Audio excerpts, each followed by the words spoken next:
Boom! We're live. How's everybody doing this evening? Um, Firing up my other phone here. I don't know how good my internet connection is, but I thought I'd try this and go live for a little bit. I have a lot of downtime today, so I thought, what the hell? Why not go live and talk trucking business in 2022? Um, Here we go. Here's my other post it. In it.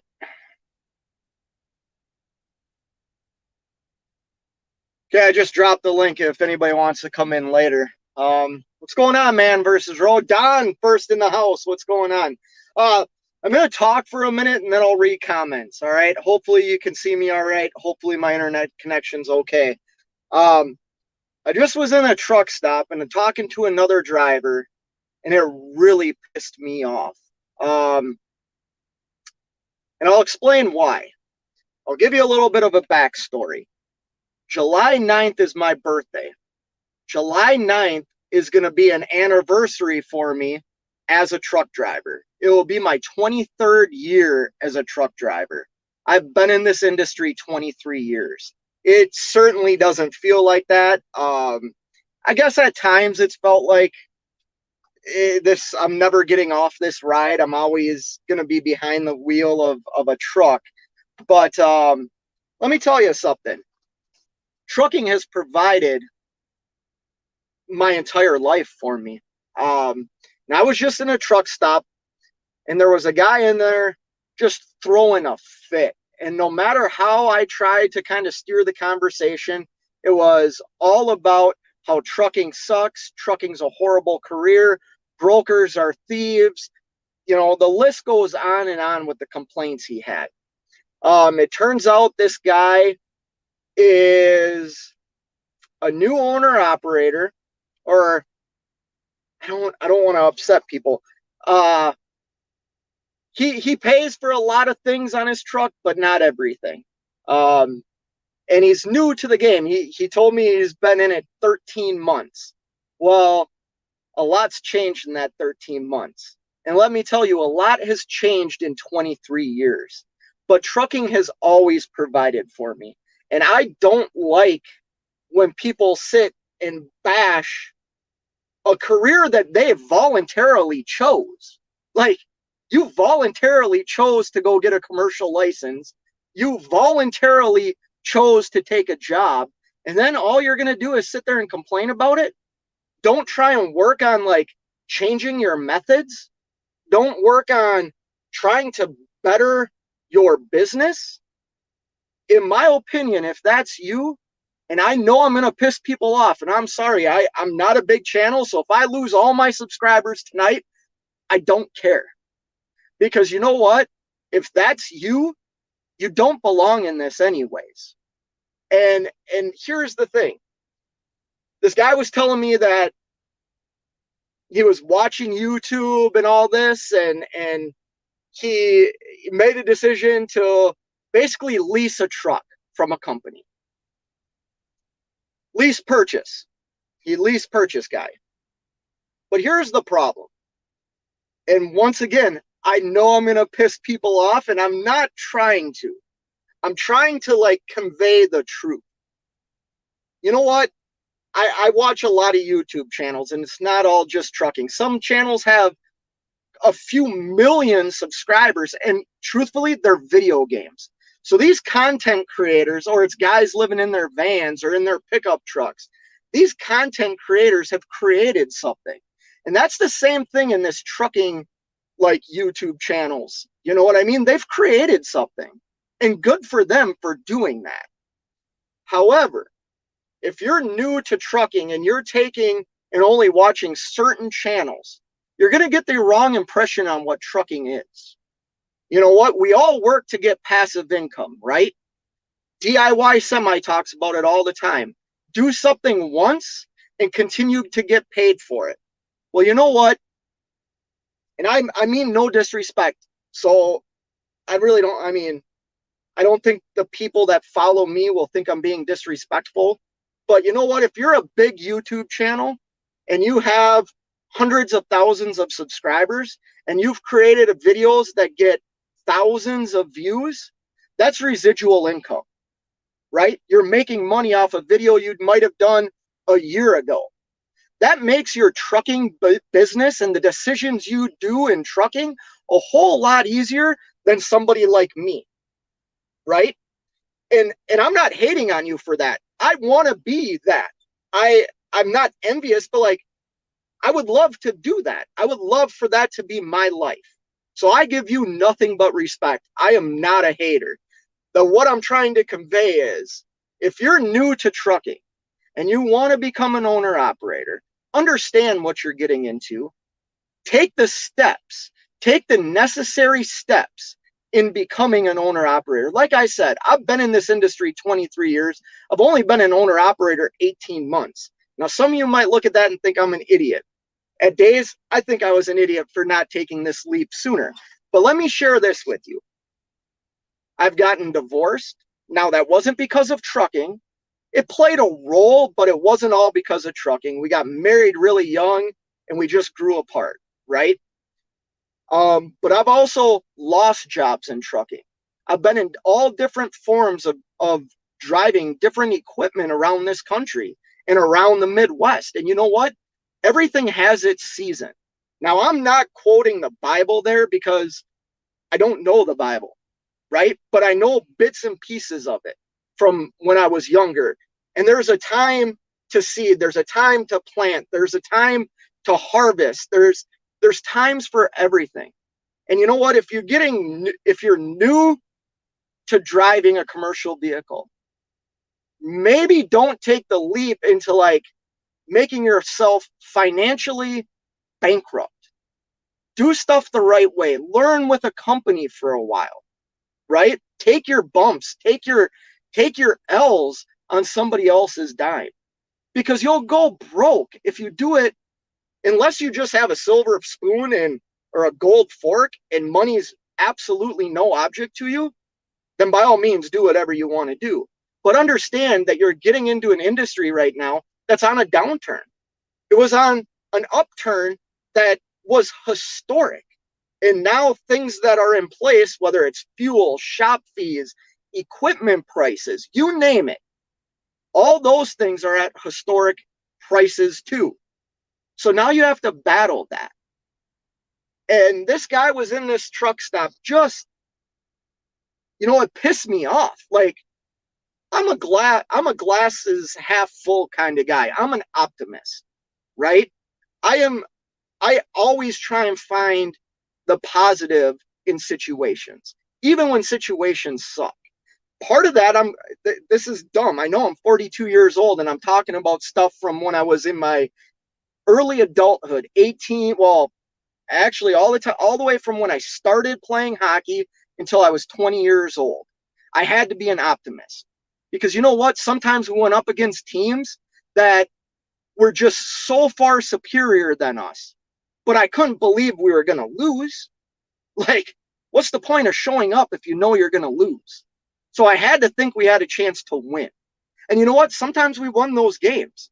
Sometimes we were David versus Goliath with what do you call that? Like a slingshot or whatever, right? That's the same thing with trucking.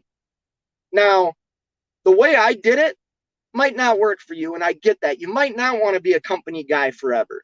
You know what? The reason I chose to be a company guy forever is I had a family to take care of. I didn't want to bankrupt myself with a family. I still have that family, but you know what? I prepared for this. I knew some of the channels I was watching on YouTube were very accurate. And you know what? The market was showing you could come out here and throw a rock and make hundreds of thousands of dollars. I mean, I did it. If I can do it, anybody can. But I also understood that it's not going to last forever. And I better prepare for the downside, just like you do in life, man.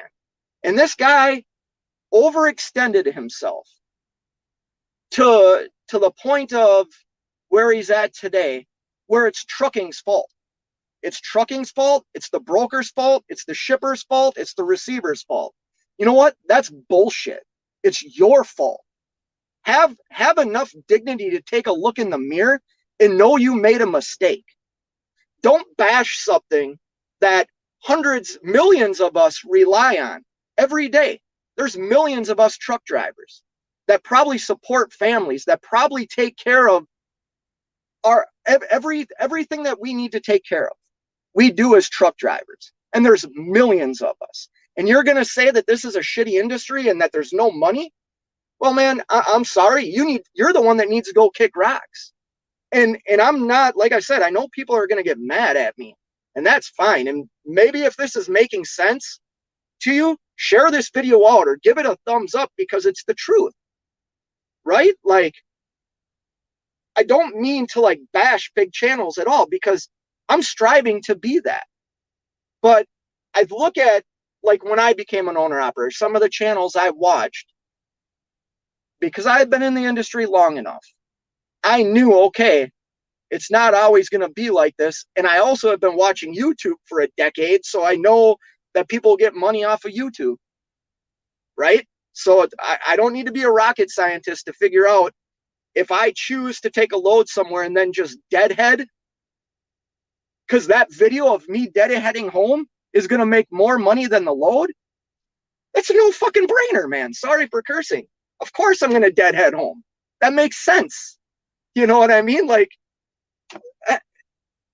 and that's, I just said something, but I'm not referring to him. I'm just saying, like, that makes perfect sense. That's logical thinking. I would do the same thing.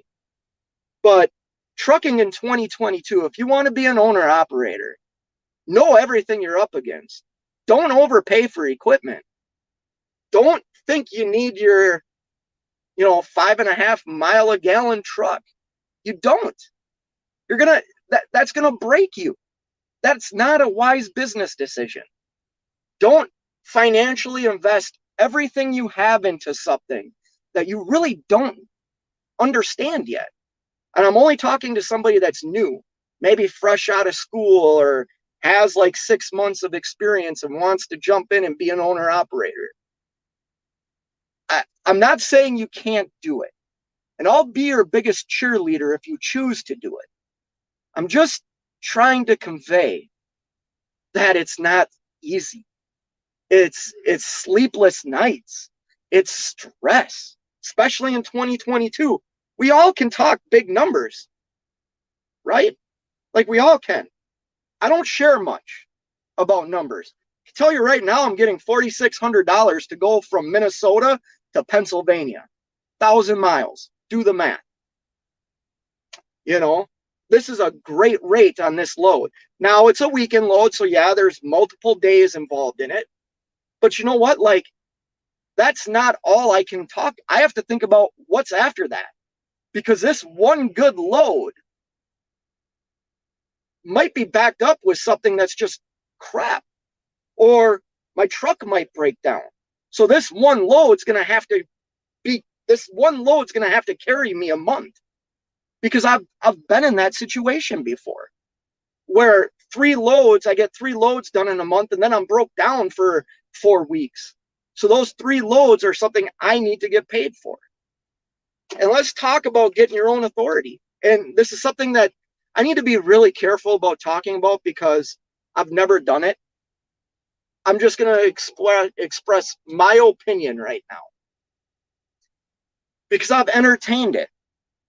Here's something I found very funny. I called my insurance lady again the other day, that I'm leased on to a carrier. For all that don't know, I'm leased on to a carrier. So I am an owner operator. My name's on the title of my equipment. I can bring it anywhere I want to, but I'm leased on to a carrier. Here's why I chose to be leased on to a carrier. At the time, the market was booming. So I worked for an 80-20 split carrier. So the money I was making, the carrier's portion didn't really affect me at all. And I took a lot less risk, because equipment prices just skyrocketed, and I didn't buy a trailer. And I'm glad I didn't buy a trailer, because I would have overpaid for it. And now I'd probably be sitting with a trailer payment after all the expenses I had on my truck the last 4 months, I'd be hurting right now if I wasn't leased onto a carrier. Now, why I'm saying that is I called my insurance company the other day and got another quote for me operating under my own authority. I did this about 9 months ago also. Here's a funny fact. Nothing's changed, right? My driving record, nothing's changed. My premium went up $1,500 for no reason. So now we're at $14,000 a year if I was to get my own authority. When we were at $1,250. For no reason, insurance rates went up. Like, I did nothing. No tickets, no accidents, nothing. And my insurance went up. So I look at my position right now. If I wanted to put my name on the side of the truck, what am I dealing with? And this is what a new driver that's thinking about becoming an owner operator should think about, or even leasing on to a carrier, like doing a lease purchase deal. What are you dealing with right now? You're dealing with historic fuel prices, historic shop fees, part shortages, equipment through the roof. I mean, it's starting to come down a little bit, but it's still expensive. You're going to overpay for everything. You're going to overpay for showers. I mean, they just raised CAT scale tickets to $13. I mean, everything is going up. So understand that. Be smart. Like, see that. I don't mean to be an asshole. But that guy just really upset me and really put a sour taste in my mouth. I mean, I did all I could to bite my tongue, respectfully, like, bow out of the conversation, because he was attracting same like-minded people to this conversation that, had I opened my mouth and said what I'm saying right now, probably would have been punched, you know. But it's not me that deserves the punch in the face. It's these guys, you know. And once again, like, understand, even if you just want to be a company driver, there's absolutely nothing wrong with that. I've made a great living as a company driver.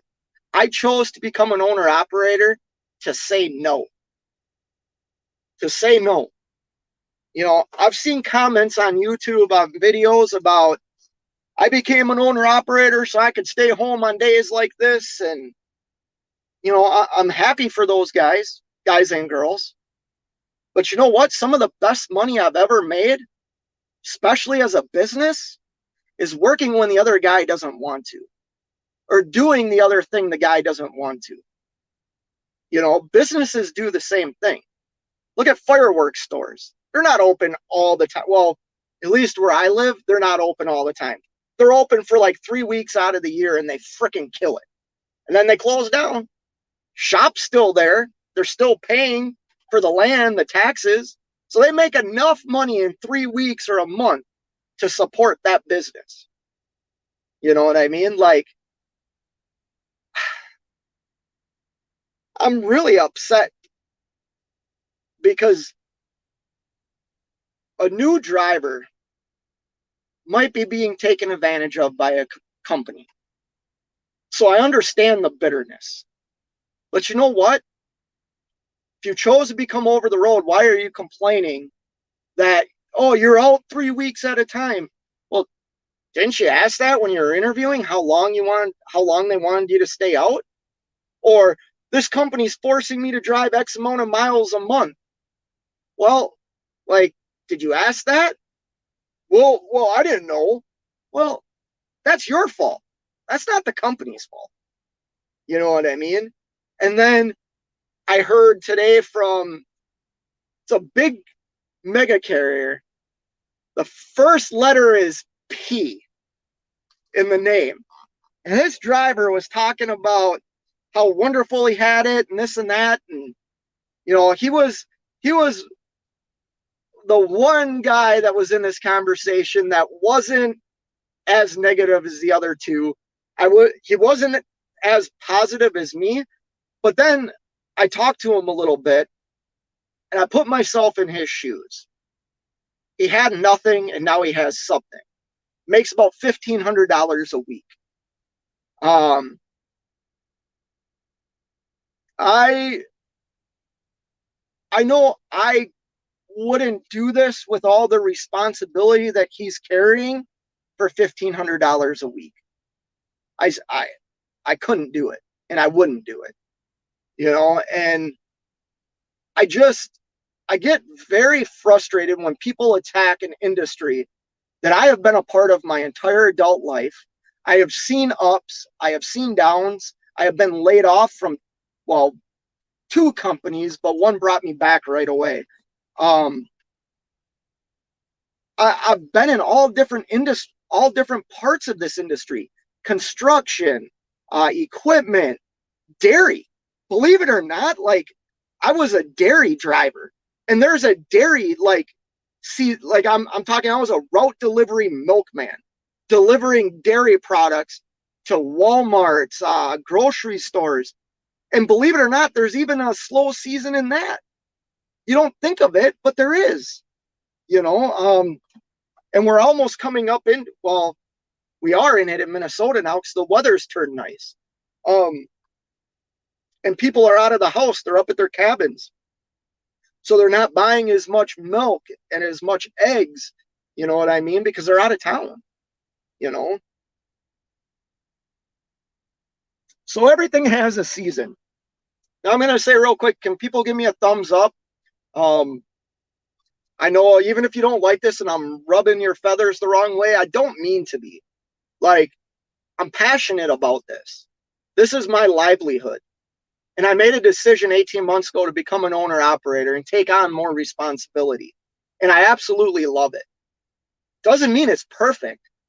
I have days that I don't sleep. I have days I'm stressed out about my truck, a shop with my truck. I stress out about when's the right time to go home. I mean, we're in a market right now where if you can find a hot lane, might not be the right time to go home. No matter if you think, oh, every 2 weeks I go home, might as well stay in that lane right now because that lane could dry up tomorrow. Your responsibility right now is to continue to stack cash, and this guy that was complaining, you know what? He made a lot of money last year and he blew it. New house, new car, this, that, like, man, that's all your fault. That's not the trucking industry's fault. That's your fault. That's irresponsibility. Take some accountability and don't blame other people. If you ran a spot market for an entire year and didn't listen to people, Snorlord, DIY Semi, Cash is King, about building relationships with people, that's nobody's fault but your own. Your consequence is you're dealing with brokers now that don't give a crap. That's the consequence of you not doing your job. That's nobody else's fault. I'm going to keep ranting, so I'll read some of these comments. Sorry if I upset anybody. Sorry if I pissed anybody off. I don't mean to. First off, I'm going to like my own video.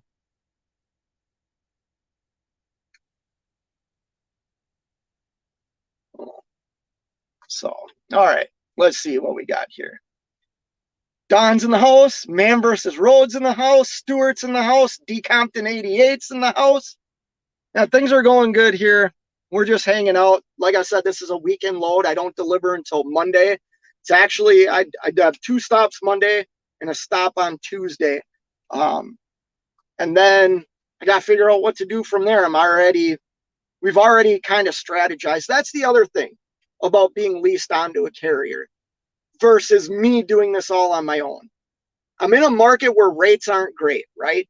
We all know when you get your own authority, there's waiting periods to get on with some of these big brokers that have the good freight. So am I willing to, like, invest even more money than I already have into this with the uncertainty of tomorrow? No, I'm not. And I think if you choose to do that, like, you're taking the risk. Don't be mad if it blows up in your face. You're taking the risk. I support the risk. 100% support the risk. But don't be mad if it blows up in your face, because everything's a risk. you know. Good evening, the bearded one. Good evening, Kelly. How you doing? Gus is in the house. Oser's in the house. Nomadic Brits in the house. TBT USA's in the house. Grade 8 transportation. He must know something already. LOL, I missed something. You care? Don't you say you don't care? Yeah, TBT, like, if you're going on what I say, like, I have it. Like, I'm not a, I'm from Minnesota, so I'm passive aggressive. Does that make sense? I'm passive aggressive. Like, I don't like looking at somebody and saying, you're a fucking idiot. But sometimes those are the words people need to hear. Excuse my French. Insults in the house. Stuart, it's easy to bitch and blame others rather than take personal responsibility. Thank you, Stuart. And you know, Stuart, like, if you're still in here, you're somebody that sold a truck. Like, you did things, like, what you did, nobody should knock you for. Now, I don't know what you're really doing after that, because, you know, I don't pay close enough attention. But like, what you did to get you to where you are now, like, those were good moves. And you didn't blame anybody. You took advantage of the situation, which is good for you. That's right. It's DIY Semi's fault. Oh, Snorlord's in the house. If you're still here, Snorlord, thank you for stopping by. I really enjoy your morning live shows, by the way. A lot of times I'm up just backing into a dock at a shipper or receiver. Nomadic Brit says, hit the thumbs up for the man from Minnesota. You can tell that I'm pissed off because I'm losing my voice. What if I'm morally bankrupt? Should I blame the truckers? Should I blame trucking, or is it DIY Semi's fault? No, it's not DIY's fault. And I don't believe you're morally bankrupt. Although he might steer you down the path. When in doubt, blame DIY. Oh, sir, we all have, okay. We have all wanted to quit at one point or another for various different reasons. Having a dispatcher makes life a lot easier than finding your own loads, but it's not right for everyone. Yeah, oh, sir, I agree with that. Just because something works for me doesn't mean it's going to work for everybody. But I think you do yourself a disservice if you just jump into this when you don't know anything. Like, you might think, oh, you know, Minnesota to Pennsylvania, I'm going to get $2,000 for. Well, actually, right now, like, I've seen rates from Minnesota to Pennsylvania for like $2,300, and that's just, don't do that. Where somebody that's fresh might think, hey, or you know what? If I had my own authority right now and that was the only thing available, I'd have to take that. Like, you know, and who do I blame there? Do I blame the bad rates, or do I blame myself? Or not really blame, but understand it's a consequence of the decision I made to get my own authority. Because if I get my own authority, I lose the customers that, granted, they're the carrier's customer. But you know what? I've worked hard with these customers. I've kissed a lot of rear ends with these customers and brokers that for some reason are like me and like the carrier. So they work with us and they haven't like slit our throats with the rates. You know, if I get my own authority, I'm making a conscious decision, understanding I'm not going to get the same that I'm getting now. You know what I mean? Because the carriers put in work. You ever wonder why Prime and Swift have like huge returns every quarter, and their presidents have yachts, and like, they make money. They have customers. You know, those are our competitors. That's who we're competing against. Maybe we should take some of their if it works with your morals, like take some of their, learn from some of what they do. Miss TBT USA is in the house. Good evening. Absolutely. Everyone wants to down on company drivers, but it's a smart start for someone who has never been in the trucking industry, not just to jump into owner operator and consistently fight to figure things out. You know, Miss TBT USA, I think it's wise to make mistakes on somebody else's dime. And I'm not saying you should go and like destroy equipment and things like that, but you're not responsible for anything. You're not responsible for historic fuel rates. You're not responsible for anything. You're responsible for your job, which is operating a commercial vehicle in a safe, effective manner. That's your responsibility. Once you master that and you feel the need to branch out, by all means do it. And I will be your biggest cheerleader, and I am your biggest cheerleader. But don't do that and then bitch about the trucking industry. Just don't do it. I've owned multiple houses. I have nice things. I've raised two amazing daughters, a stepson, and I have a loving wife at home. And I've provided everything through trucking. Everything we own came from trucking. Except, so I'm remarried, whatever my wife brought to our relationship. I can't take credit for that. My wife does a ton of stuff. You know, and that gets back to things I've stressed before. Make sure your kids and your wife understand the career you're getting into. You know, Miss TB Nomadic Brit says, Miss TBT USA, if you're a company driver in this climate, I would stay where you are. Just saying. Nomadic Brit, thumbs up all the way, brother. I fully agree with that. Funny story, I have a buddy that's a company driver in Minnesota. He runs, God, it's getting hot here. I don't want to turn my APU on, though. Hold on.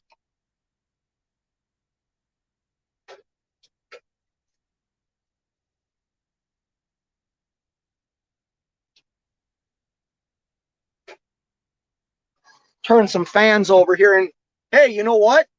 Mac Attack got a what do you call this? A mascot. What do you think? You like the new mascot? It's where my daughter is going to college. She bought it for me for Father's Day. But yeah, getting back to this, Nomadic Brit. Yeah, if you have a good company job right now, stay at it. And like I said, I got a buddy that's a company driver right now. Smacked a deer the other morning on I-35 in between Minnesota and Iowa. And I call him, and he's telling me, yeah, my truck's destroyed. Sent me pictures. You should see this, Kenworth. This deer destroyed everything.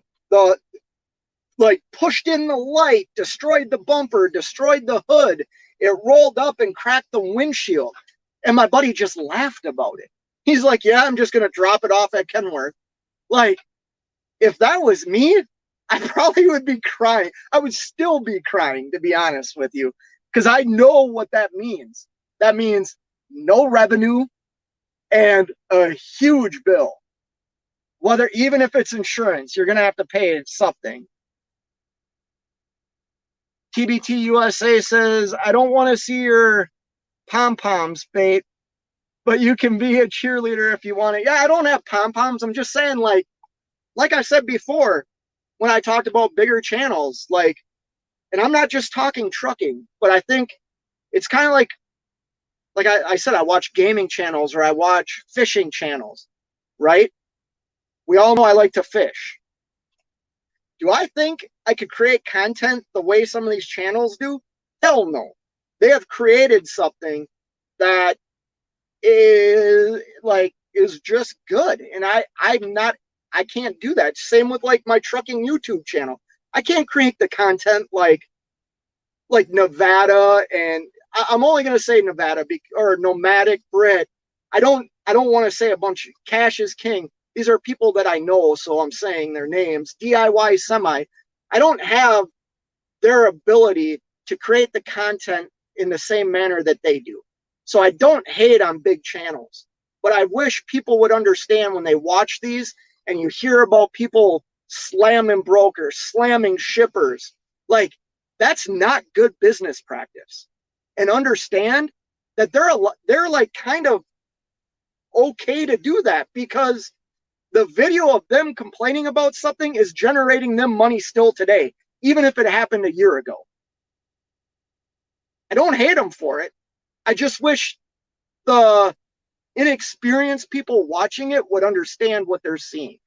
I watch Madden football on YouTube. Do I think I can create a Madden football YouTube channel and make money on it? No, I don't. Am I going to blame Madden for that? You know? Stuart says, one in business. I'm sorry. You can tell I'm upset. Stuart says, one in business is all about stacking the odds in your favor. Couldn't agree more with you. Man, you Brits are smart. Kelly says, thanks for putting the image of you in cheerleading outfit and pom-poms in my hand. No problem, Kelly. Or in my head. No problem, Kelly. That's what we do here. Nomadic Brit and Stuart are saying hello to each other. Probably plotting how to take over our fine land. TBT USA says, no one would punch you, Fate. I would have stood by you. Oh, thank you, TBT USA. I'm not a very big guy. Like, I'm like 5'10", 190 some pounds. Like, I'm not a big guy at all. But being that I was a hockey player and kind of grew up in the northern state, like, I'm scrappy. But, God, it's getting hot in here. Man versus road. If owner, operator, authority or not were easy, everyone would be doing it. That goes for any business. Well, see, man versus road, you're right, but here's the problem. A lot of people are doing it that have no business doing it. And without knowingly, they're affecting us. Like, they're affecting us. And they're affecting us in a lot of ways. Perfect example is what I witnessed today. I guarantee that guy sits and screams at shippers and berates the people behind the desk. And I'm not saying they sometimes don't deserve it, but it's certainly not a way to conduct business. Like, you know, think about anytime. Oh, here we go. I'm glad Cash is King ain't in here. It's itchy. Yeah, no, I just think a lot of people might watch YouTube. I don't think right now. The channels that I do watch in trucking are talking about the struggles that they're facing in trucking. And they're talking some truths. They're talking truths. I shouldn't say some. They're talking truths. I just wish people understood, you know, a little bit more of what's going on. TBT says, Kelly, you know you're happy about the image. Live, this TBT USA live. Kelly.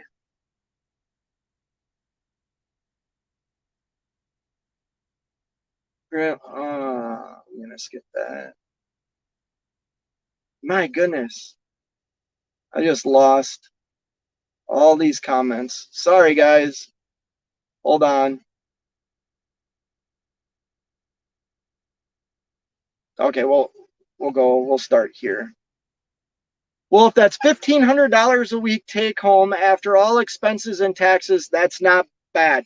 So that's not after his taxes. That's after all of his stuff that company takes out. Starts with the letter P. At the end of the week, he's left with $1,500. That's what he has to manage his truck on, his trucking business. $1,500. Like, and maybe that was just the last couple of weeks. He didn't really specify, but he's positive about it. He says it's a struggle, and he sees the struggle. You know what? He's got some things in his favor. He's a single guy. You know what? He can walk away if he chooses to. He's out some money if he does, but like he's making a go of it. And I respect that. I don't, wouldn't be the path I'd want to take, but I respect the effort.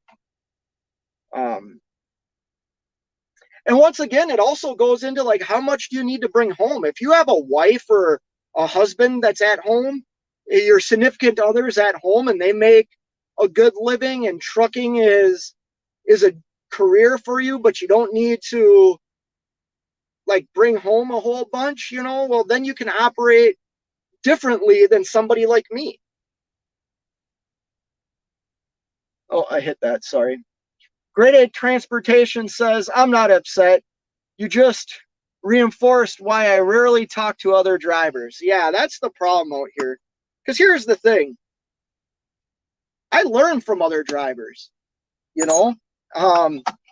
Like I said, I'm going on my 23rd year in July. July 9th will be my 23rd year in this industry. And I still learn every day.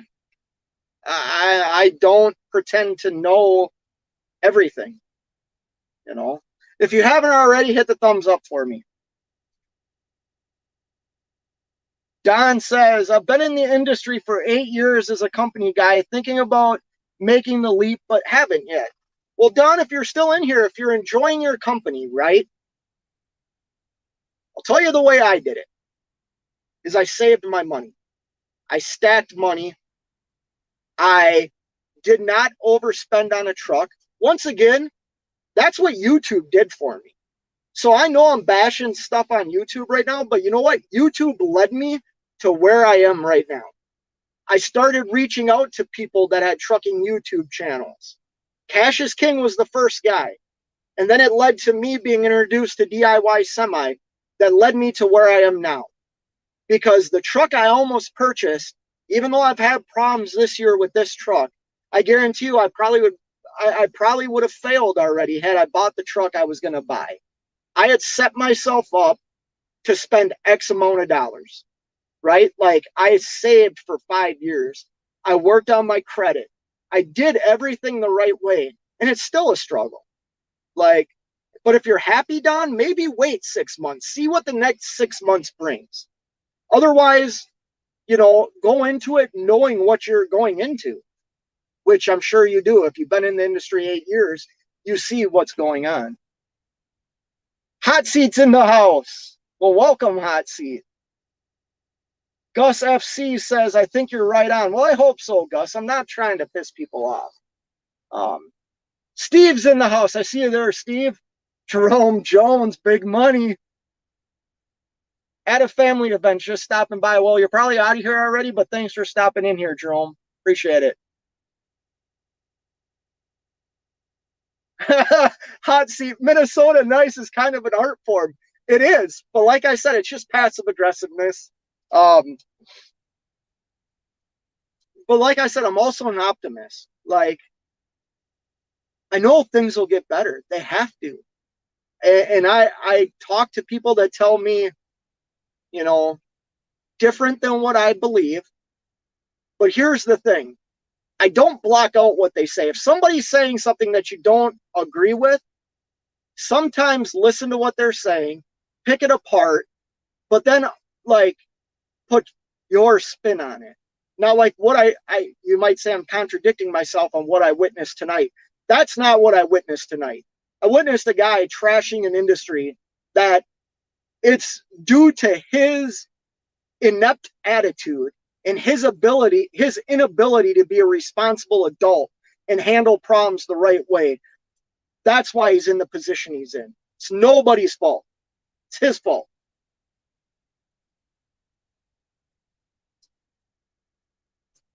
I've been driving 15 years, only 5 months as an owner operator leased on. You're preaching tonight, and relationships is key. I'm home every weekend, but it's about to change. Gotta stack cash. Yeah, D Compton. Well, good for you, man. It is about relationships. It's about doing what's on that Raycon. You know, how many times have we seen channels complain about not getting paid? They don't specify, did they do everything the Raycon told them to do? Did they follow every little rule? Because you know what? These Raycons at the very bottom got tons of stuff you have to do, to get paid. It says, to be paid in full, step 1, 2, 3, 4, 5. If you don't follow all 5 steps, that's your fault. Somebody's in here. Let's see who we got. Stuart. What happening? What's going on? Sorry, man. Were you sitting there a while? 5 minutes. That's all. I was just listening to you ramble on there, man. Having a little event session. So I did get. I'm kind of heated tonight. That's why. That's a good thing. Sometimes the real opinions come out when you're heated about stuff. And what you've said tonight can't be. I mean, it's the truth. There's a lot of people in this industry, and I put it in the comments, say very, very quick to blame a broker or the industry, but they'll never take personal responsibility for themselves, right? Like you just said about the steps with a Raycon, they won't allow the tracking, even though it says tracking must be followed, or you get a $350 fine, or they don't negotiate their detention, and then they sit somewhere for 10 hours and then they bitch about that, So, I mean, I think what people have to realize that maybe are new to the industry is truck driving the truck is one skill in itself. Negotiating a rate is another skill in itself. It's sales. Then there's the ability to actually understand the contract, the rate confirmation that you're getting into. That's another skill in itself. Maintaining the truck is another skill in itself. And you have to be able to, learn all this stuff. And if you just come out the gate as an owner operator or a lease operator, you've just put a crap ton of stuff on your plate right out the gate. I mean, and you've got to be able to absorb that, and understand that. Look, I'll tell you right now, I came back into the trucking industry. I had my license for a couple of years and I left the industry. I came back and I was like, I'm going to do the owner operator thing. I made a $16,000 mistake on insurance my first week. And I tell you right now, I learned right out the gate that, okay, well, I won't make that mistake again. But I managed to find insurance cheaper somewhere else, and it saved me $16,000. So, but it was a $16,000 mistake. And do I go around blaming insurance companies or insurance agents? No, it was my fault. But that's, that was my inexperience in coming in the deep end. But I learned the hard way. So, but whenever I renewed my insurance after that, trust me, I never made the same mistake twice. So, right, you learned, you learned, but you had to take that L for that time, and like you just said, it was your mistake, regardless of the situation. Like, the situation probably sucked, but like, we as adults make decisions. We better be able to live with the consequences of those decisions. You know what I mean? And I'm not saying you had a major consequence. I'm just saying, like, it was a learning experience.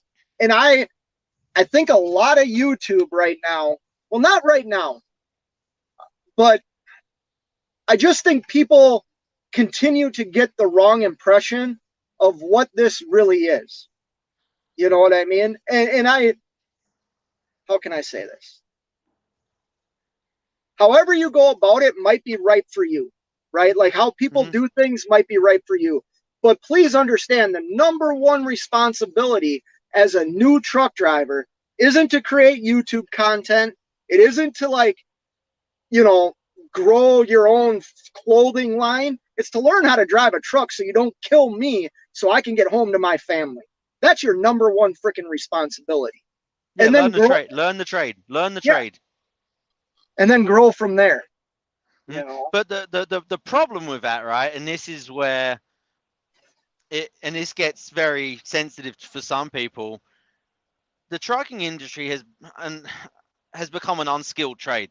Look, they say in the book you should be able to read and write English, but how many times do we go down the street and there's guys that can't even read the damn road signs because their English isn't, I mean, they might be able to put a sentence together, but they can't fully comprehend it because there's been such a labor shortage because of the if you want to say the working conditions and the way drivers are treated for the most part, you know, that, you know, as long as you've got a pulse, they'll pretty much put you in a seat. So it's one of these compounding issues. And now and you have people out here that, because they drive a truck, now think that they can run a business, and they might not have the mental fortitude to be able to run a truck, you know. I mean, and that's not a bash by any means. You know, sometimes people don't have the ability to sell themselves or be able to negotiate, or the personal skills.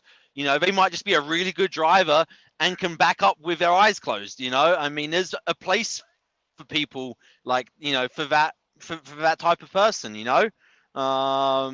So let me say this too. It's not just negotiating rates. It's not just learning the lanes. It's not being a salesman and selling yourself. It's all three of those things. You are right. But then there's all this stuff in the background that is your responsibility. The compliance, the compliance side of it, the drug consortiums. I mean, there's so much stuff, right? Then you talk about, you know, making sure your IFTA is up to date and all this other stuff, keeping receipts, taxing and accounting. I mean, look at all these guys, right, that have 1099 jobs and they're getting a 1099 and they can't even file their taxes. Yeah.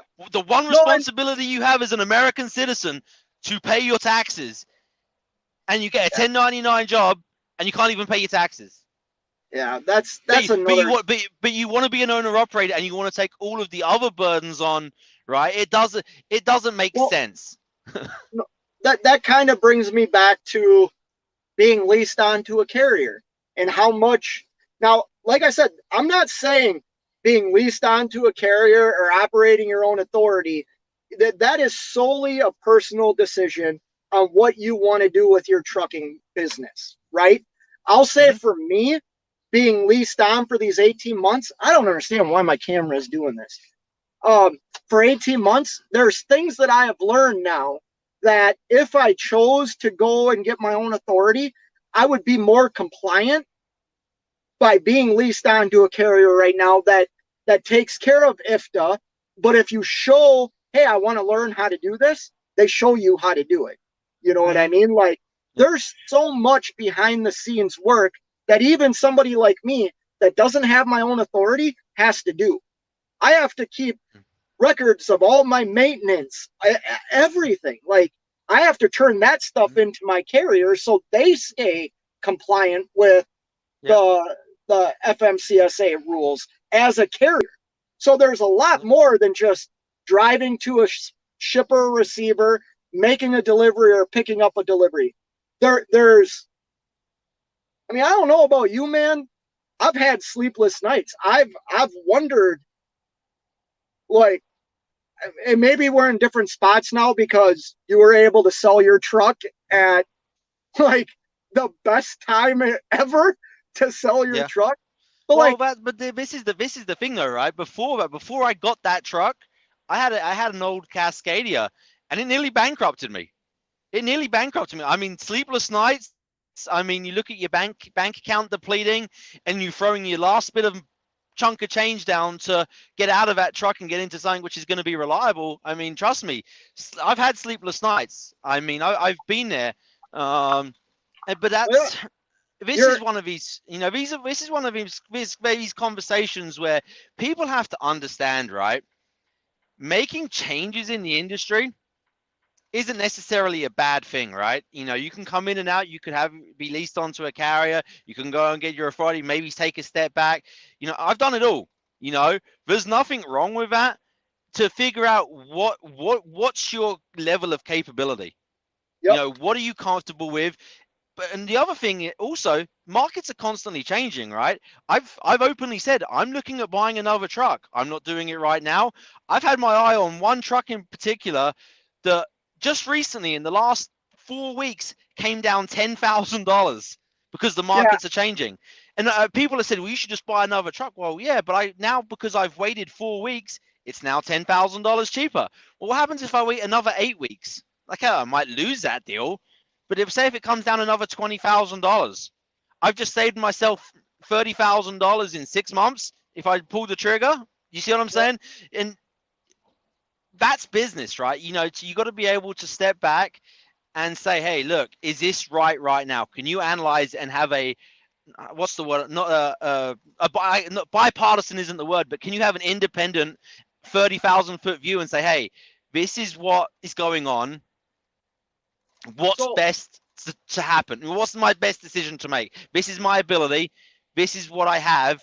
Can I make this work? so I'll say this. Hmm. Some of that goes to pride and ego because I just had to do that, Stuart. I just had to take a real step back and put my feelings aside. All the hard work, paying off a truck super fast, everything I've done. I had to Hmm. take a step back and say, okay, what's my breaking point? Because I'm not going broke to like feed my ego or Yep. feed my pride. It's not going to happen. Yep. And sometimes, you know, I can only speak for myself.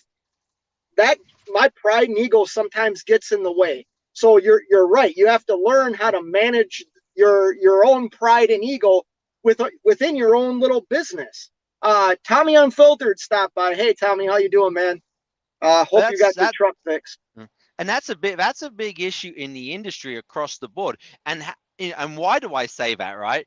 You look at a lease operator, okay, and they say, well, I'm an owner operator. Well, they're not technical, but they want to say that because they got this $250,000 piece of equipment now.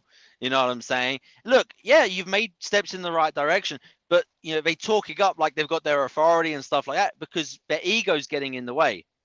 And I see that all too often, and that's on a positive thing. Yeah, you're making steps in the right direction. You're going out doing a lease purchase, but you're talking it up and whatever else. Look, that's good. Like I said, I'll be your biggest cheerleader if it's the right thing for you.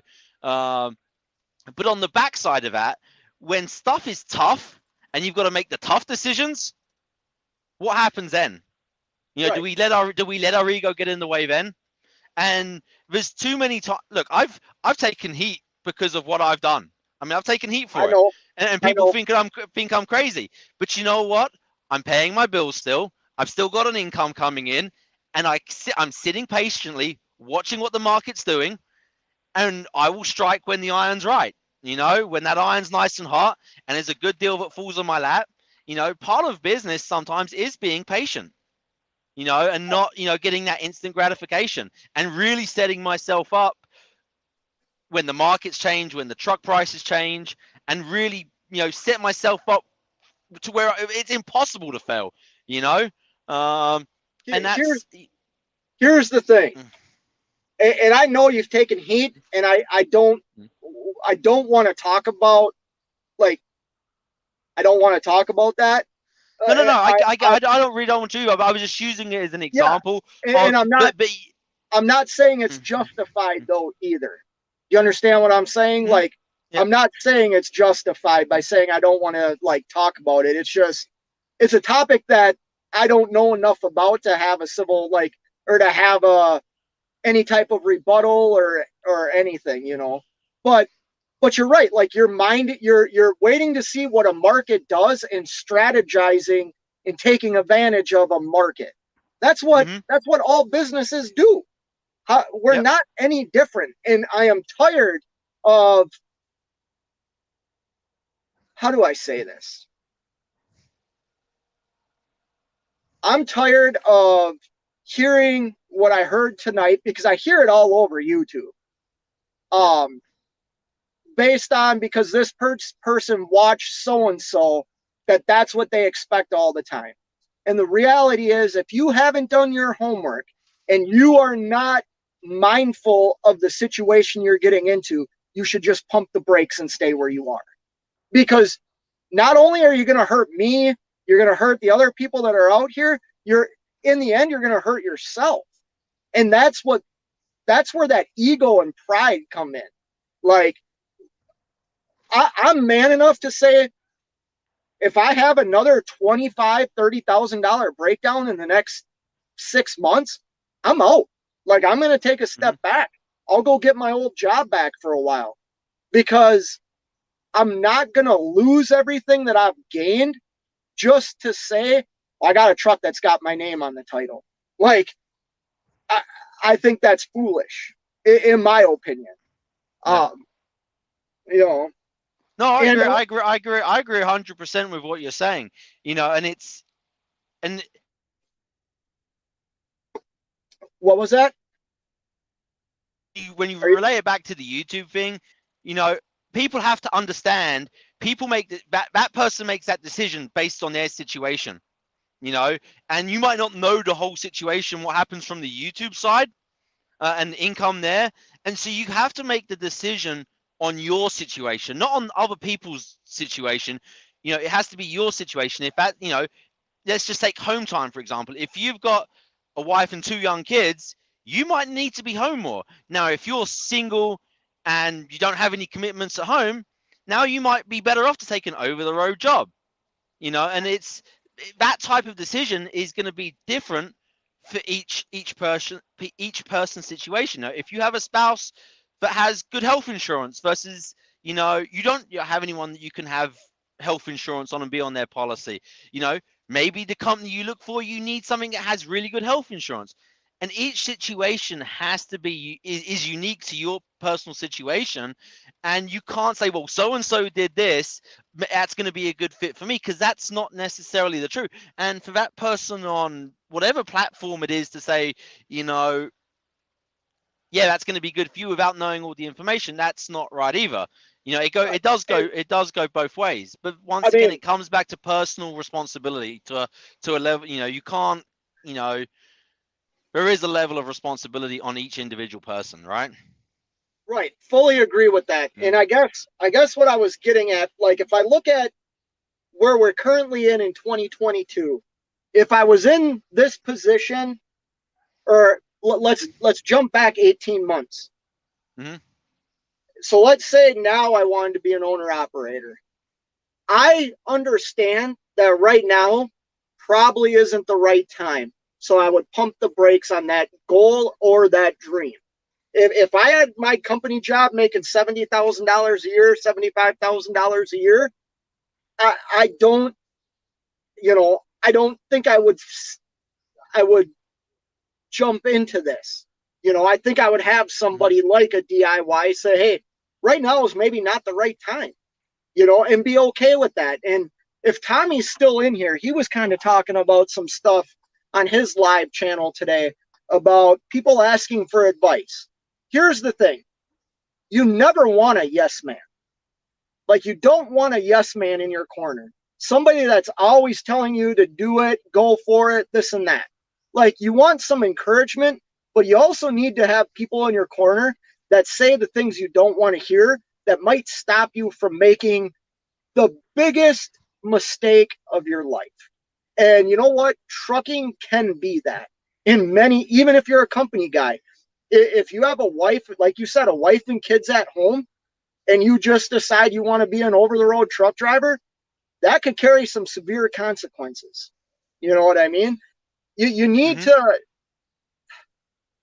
everything just needs to line up. In my opinion, like, especially if you're a single guy and you have nothing, no responsibility, by all means, if you want to be a truck driver, I would jump in and drive this. I drive all 48. Hell, try and get up into Alaska. Like, I would go everywhere. But if you have a family, really know what you're getting into and understand the sacrifices that not only you make, but your family makes. Because this isn't about you, it's about your family and the sacrifices they go through. If you always sit and say, oh, I'm sacrificing this, it's all me, you're missing the whole point. Like, and I don't mean to piss people off, but you're missing the whole point. Because, oh, he jumped out. Your family's sacrificing as well. I hope he didn't get mad at me. Uh, Killian's Trucking's in the house. Oh, of course. Of course, Killian's. Ice cold Corona with fresh cut lime, got steaks marinating and chicken on the shish kebab. Yummy. How are you able to do this all the time, Killian's? I need to hang out with you more. Um, Yeah, Steve says, what time is dinner? We're all going over to Killian's house for dinner. Tommy says, you're taking all the words out of my... Wait, Tommy, if you're doing nothing right now, hopefully my internet, hopefully Stuart just jumped off and my internet didn't kick him out. If you're still in here and want to come in, come in. I would love to talk to you, man. If not, maybe another night. But I just got really frustrated today leaving that truck stop, hearing that trucker, more than one, complain about the industry. Yes, there's things that suck in this industry. I get it. Like, I live it. I live it. Like, I get it that it sucks. But, man, it would be a whole hell of a lot harder to wake up every morning and do my job if everything sucked. Like, if everything was horrible and everything was going to crap and the world's ending and our president and yada, yada, yada, like, it would be difficult for me to do anything, let alone be a productive business owner. And that's what I'm trying to be. I am trying to grow something. Now, I thought I would be farther along, to be honest. I shared earlier. Okay, Stuart, it booted you. Okay. Looks like I got another guest. Let's see if it's you, Stuart. Oh, no, it's Tommy.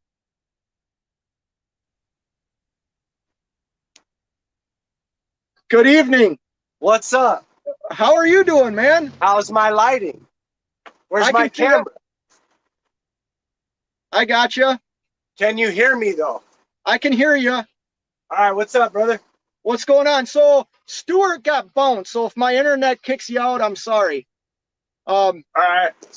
Do you recognize all the names in this chat? No, but that doesn't mean anything besides the fact that I'm just, you know how hard I've been going the last 3 months, man. Yeah. Well, for all that that don't know, this is Tommy Unfiltered. He has a YouTube channel as well. If somebody in the comments can drop if you're a moderator, drop the link for me. If I need to get people wrenches, I'll do that real quick. Did you ever get your truck fixed? I'm in it right now. Yeah, but today, did they fix it for you? Oh, yeah. Yeah. Hold on. Let me go somewhere with some better light. That might be too much light, huh? See, you hear me? I like the tattoos, though. I actually jumped on your Instagram today because I wanted to find out how I could get a hold of you. Hey. And I like all the tattoos. Anyways, I don't need to talk about guys' tattoos. It is what it is. But yeah, no, man, like I wanted to talk to you because I said earlier in your chat today, like, I'm not saying we need moral support, right? But I went through a lot of stuff. I actually got turned on to your channel by cattle hauling when he came to visit me in Virginia. And I know you've had some struggles, and I know you actually just, if you don't mind sharing, you just went through something that's the reason why you're back in the truck. Do you mind sharing that? Well, actually, there's 2 reasons I'm back in the truck. So the truck went, hey, is my engine creating too much noise? No. All right, because it's hot in Washington. Okay, so truck went down with the transmission control unit module went bad. Spent a bunch of money on that. It was a total of about $7,000, $8,000 for the tranny fix, the toes, and all that shit. I decided to do about $7,000 worth of suspension work to the front end, plus steer tires. So I was 16 grand. Where's my camera? I was $16,000 into that repair. I picked up my truck. I ran it for 2 weeks. Everything was cool. The guy I'm leased on to was like, hey, I need you to do me a huge favor. I need you to go to New York and rescue a truck that a driver abandoned. So I'm on my way back with this truck. He tells me, I need help in the office. I need help maintaining the trucks. I need help with this and that. I got out of the truck. I spent 2 weeks outside the truck, and there was a disagreement about money. There was a disagreement about advice. You know, if somebody pulls me out of my truck and says, "Help me run shit," help me, you know, keep these check engine lights off my trucks and blah, blah, blah. And then I start telling you how to do it and you don't want to listen to me. I'm not your guy. I'm not your guy. You know what I mean? Now I am the first person to tell you I don't know something. But if you tell me go find something out and I find it out and I tell you what the problem is, you know, and it starts adding up to money here, money there, and you don't want to spend it, that's not my fault. That's your fault, you know? So basically, it took me 2 weeks to realize I wasn't going to make nowhere near the money as in the office on the yard as I was in my truck. Now, Okay.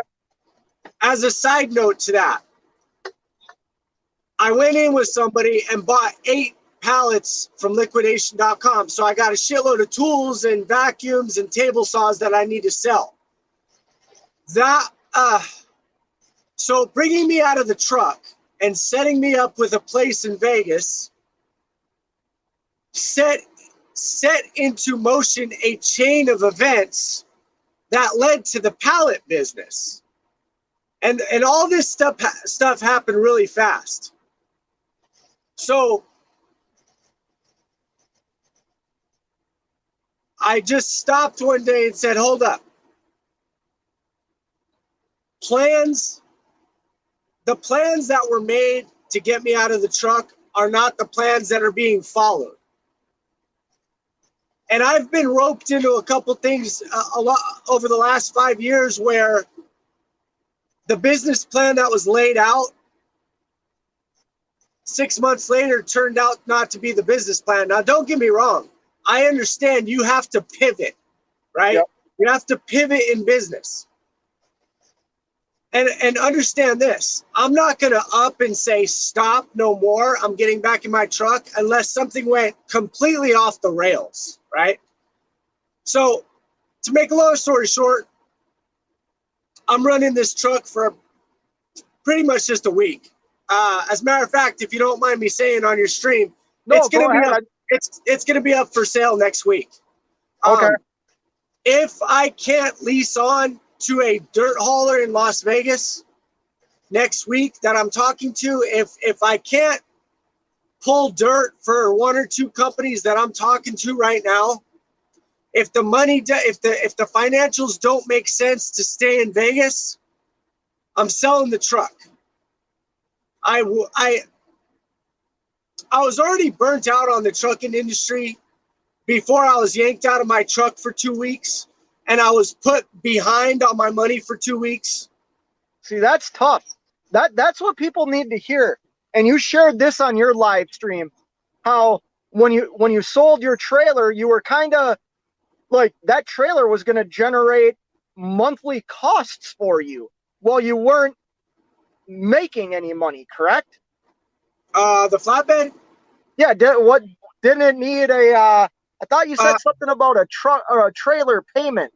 I sold the flatbed. Okay. And got the rental dry van because there was more money in dry van, and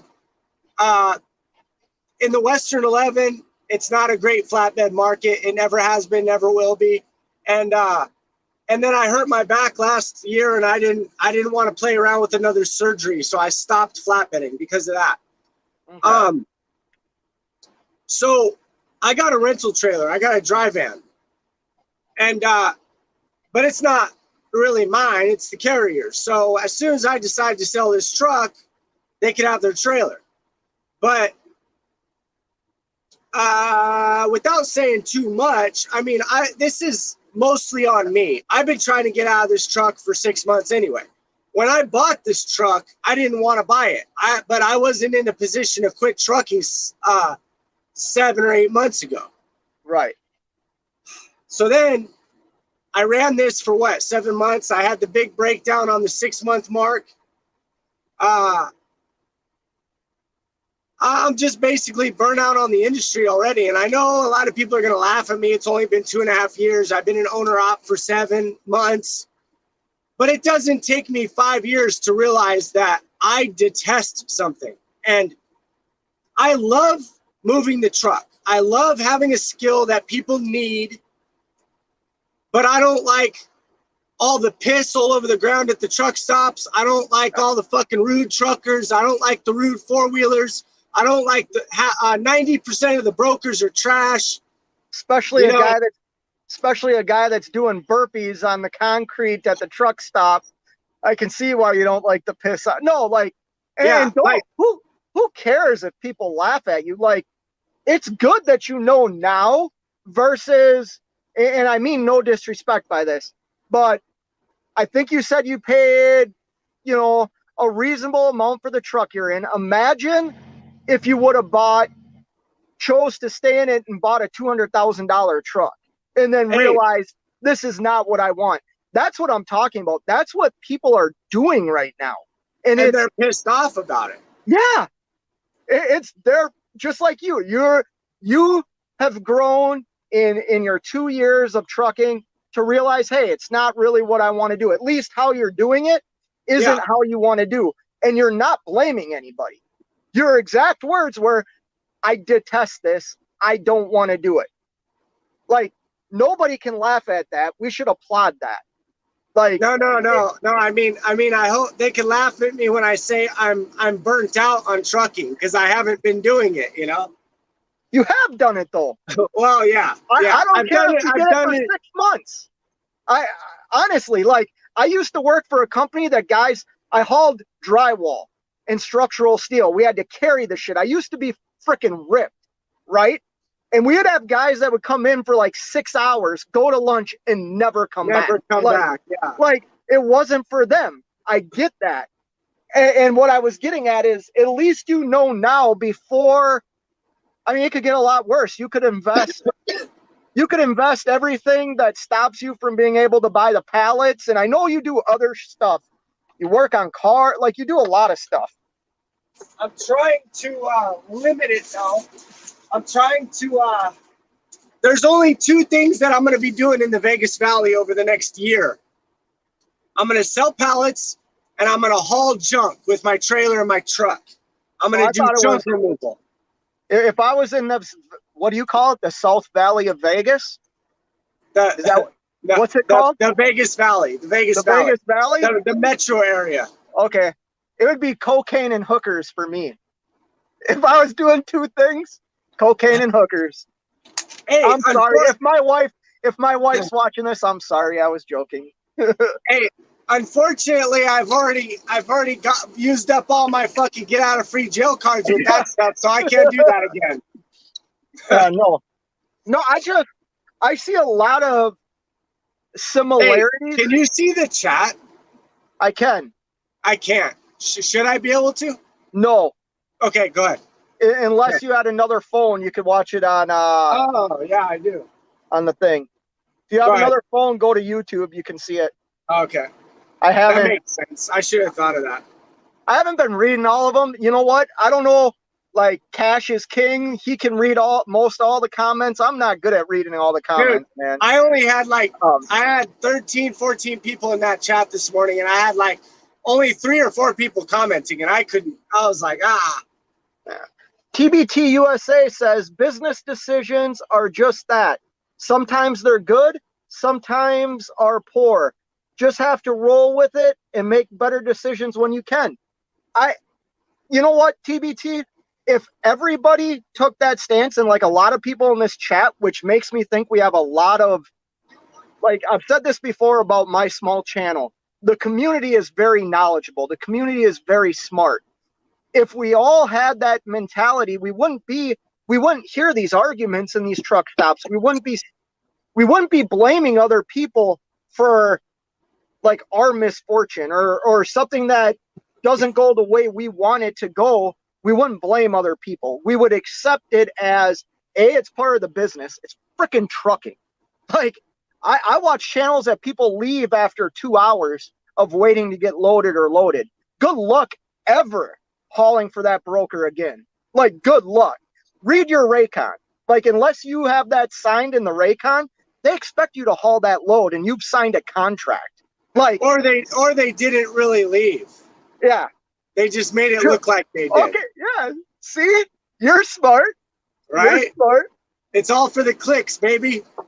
Hey, man, and I've said this before. I aspire to be that. Like, I'm not going to pretend. If I could have something that generates me income by taking a half an hour to an hour out of my day making a video, by all means, I'm all for that and I support that. But it's misleading. And some people are just too dumb to realize it's misleading. You know what I mean? And I mean, we all do it. I've put stuff out that I've never lied, but like, I'm not even good at making clickbait. You had to tell me what to title my video, for crying out loud. Like, yeah.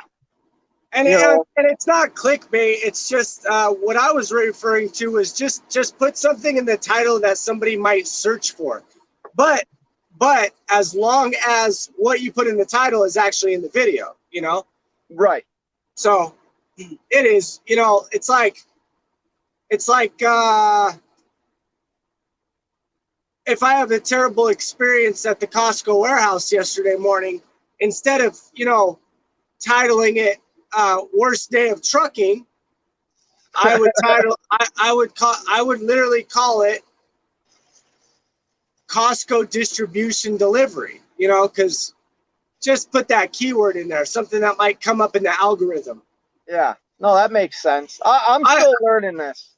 Yeah, I love making videos. Like, if you go back on my channel, on this channel and on my other 2 channels, I have some really well-polished slow-mo cinematic music in my videos, like car show type stuff, you know, like at the car shows and, you know, out in Vegas. But I just don't have the time or the emotional energy to sit down for 2 hours, because to do a really nicely edited video, it's anywhere from 2 to 6 hours, man. It takes forever.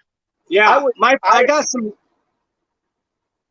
I just did a couple of, like, for me, if I get 300 views on a video, like, that's good for me. And that's good for me too. I've just gotten a few videos that are like at that level, and the amount of time it took editing those videos, honestly, one day it was like 6.5 hours. Like, it took forever. But that's another reason I'm trying to get out of the truck, is because I have a passion for like how-to videos, you know. But if I'm working on my truck in a truck stop and it's hot and nasty and I'm laying in piss, the last thing I want to do is try to make a good video. You know, I'm just like trying to get it done. Right. But the go ahead. I was just gonna say, so you're venturing out into other business opportunities, but did trucking kind of help get you to those other, like, did it give you more revenue? What did trucking give you that you didn't have when you entered it?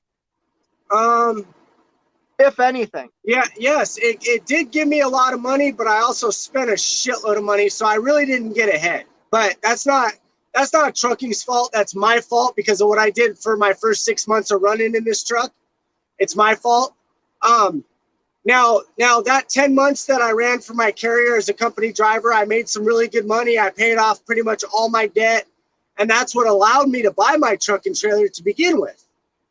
So then I become an owner operator, and for the first 6 months of being an owner operator, I wasn't too responsible with my money. So instead of being able to pay for all of my repairs in cash, I was only able to pay for a little bit of them in cash. So that got me in more debt fixing this truck. So then I have to start weighing the options, and I got to think to myself, every mile I drive this truck is a risk. Yeah. It's a risk. It's a risk to my insurance, and it's a risk to damaging the truck to the point where I can't sell it. I mean, the truck runs great right now. I mean, does it, you know, Does an electrical wire go? What? Here's all you have to say, Tommy. And I mean this because I'm leased onto a guy that has a very similar truck. It's a 1,000,000-mile truck. Like, Yeah. That's all you have to say. It's a 1,000,000-mile truck. Yeah, it's a 1,000,000-mile truck, and it pulls hard. It doesn't really burn no oil. It doesn't really smoke. I mean, it doesn't smoke at all out the tailpipe, but it's got the blow by under the hood a little bit. But I'm at that point where I'm weighing my options. Should I park it and put it up for sale quick so I could take that money and do what I really want to do, which is stay home? Or do I run it for another 2 months? It's like, I'm just burnt out. I'm tired of leaving the house. I'm tired of missing birthdays and holidays. And I know there's guys out there that have missed those things for 20 years. But, I mean, no offense, but that's your problem. You made that choice, not me. Absolutely, man. And you know what? I've shared on why I wanted to be an owner-operator. It was because I had the ability to say no. 100%. It was like, that's all I wanted. Like, the freedom that I experience today, even though I work my ass off, I've still missed things, but strategically I can plan. I have my youngest daughter's birthday coming up in July, along with my oldest daughter's graduation party, and then bringing her to college. You think I'm going to miss any of those three? Hell hopefully no. Not. Yeah, hopefully not. No. But if I was a company guy, I might miss those again because I missed them when I was a company guy.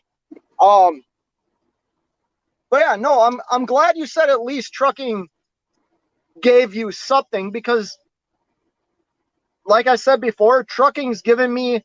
I have a beautiful house. I mean, I'm not like trucking's provided a life for me in my entire adult life. I mean, I'm 40. I'll be 42 years old. It's provided me my entire life, my entire adult life. Has it been perfect? No, but I certainly don't blame the industry. I blame the choices I've made. I always didn't make the best choices. Yeah, no, most of us don't. Yeah. Here's the, but the difference between a guy like me, I don't really want to speak for you and everybody else, but I know you fairly well, and you like to admit when you're wrong, and that's good. The difference between some of us out here and others of us out here is when we do mismanage our money, we want to blame the industry. Or like me, for instance, could I continue to run this truck for 6 months, even if I have breakdowns, and put a lot of money in the bank and get out ahead? 100% I could, but the only way to do that I've found so far is to run all 48 and to stay out for 4 to 6 weeks at a time, and come home for about 3 to 4 days, 5 days, and then go out again. I'm not saying you can't do it. I'm saying I just don't want to do it. Yeah. And that is not the industry's fault. That's not fuel price fault. Like I said in my video, I posted a video earlier today, right around the live stream. I talked about this week I ran 1 load and I was profitable. All right. I worked 2.5 days and I was profitable. The point is, if I don't make a shitload of money, or if I don't cash out with 50 G's in the bank, it's not the broker's fault. It's not the fuel price's fault. All right. It's not my truck's fault. If it blows a motor, sure, but that's still not the truck's fault. The truck is old, but it's nobody's fault but my own. It's because I don't want to run reefer. I don't want to run flatbed right now. I don't want to do what's paying the most money right now. And for dry van, that's going up to the Midwest, or bouncing around the South. The South is actually paying more money than the Western 11 right now because it's not snowing. Now, once it starts snowing, the Western 11 knocks it out of the park. It beats the whole country. So you talked about that in your live stream today, and that's something that I'm glad you just brought up, because part of trucking is doing what the other guy doesn't want to do. Now, like I made a comment to you in your live feed about how you were talking about throwing chains and stuff like that. I refuse to do that. Like, I'm not going to do that. So I limit myself in those months not to make even more money because I refuse to throw chains. Even though I'm from a state that is cold 10 months out of the year, 11 months out of the year, it seems like it's something that I'm not comfortable with. I don't like it, and I don't want to do it. And that's part of trucking. When you limit yourself, and I'm not saying that's what you're doing, Tommy, but it is because of you course I'm see limiting myself. an end game. You see you have an end strategy.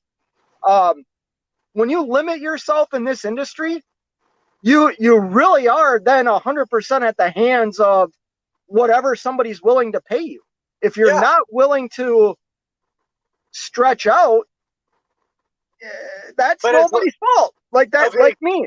I'm not willing to throw chains. I'm not going to Colorado, Wyoming, Montana when it's cold out. I'm just not doing it. And that's the other. And on the flip side of that coin, I am not willing to go to Jersey, Chicago, Pennsylvania, New York City.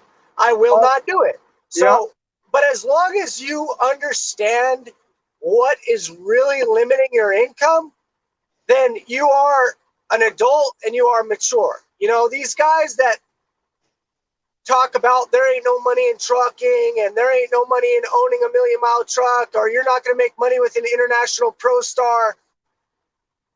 No, you are not going to do it because of some weird thing that you have going on, not because I won't make money with it. I've made money with this truck for 7 months, even with all my repairs. I made stupid decisions with my money. That's all. But yeah, I mean, I'm just, am I getting out of trucking because trucking is really, really shitty right now? No, I'm getting out of trucking because my fucking mental health is really, really shitty right now. And I'm not, the last 13 days I was out of the truck in Vegas, I hit the gym every single morning at 4:30 or 5 in the morning. And that was the best I have felt in 2 years. I hit the gym every single morning at 4:30. I was working by 6 or 7. I ate a fat breakfast. I had the routine back down. You know what I mean? Yep. And doing that healthy living. Yeah. And just doing that for 2 weeks cemented the fact that I want out of this truck now. So if anybody's looking for a reliable 1,000,000-mile truck, rattle trap, all kinds of little tiny bullshit wrong with it, but it's reliable. It pulls 46,000 pounds through the mountains every week. $25,000, not a penny less. And I have about $22,000 worth of maintenance and repairs receipts. So how can people get a hold of you? On Instagram at Tommy Unfiltered or Gmail, Tommy Unfiltered YT, like YouTube, YT. Okay, hold on. At Gmail.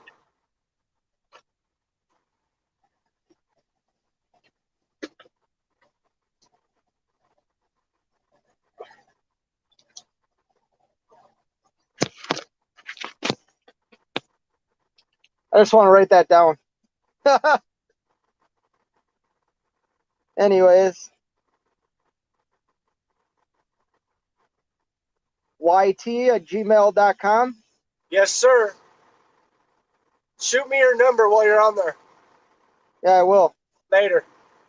Yeah, hey man, I'm gonna end this now because truthfully, how we were just talking about living in a truck, I haven't ran my APU because it rattles everything. I'm sweating my ass off right now. All right. So I want to turn that thing on and cool down for the night. Yeah. But hey man, I really appreciate you coming in here. You're actually somebody that like I've watched and like I said, man, I got a little moral support without you even knowing who I was. By you going through, like sometimes when we go through struggles, we feel like we're the only one going through them, and like our world is crumbling. And then to see we're not the only ones, and you know, I know you were in hotels like I was. I will say this: you ate a whole hell of a lot better than I did when you were in the hotels. But hey, that's part of the reason the credit cards went up. yeah, right. But I really appreciate you jumping in here tonight, Tommy. And Stuart, I want to say thank you to him. I'm going to end this now, though. So, All right. peace. Good night. And yeah, Take take it care. easy. Thank you. Drive safe, everybody. You too, Tommy. Later. Later, guys.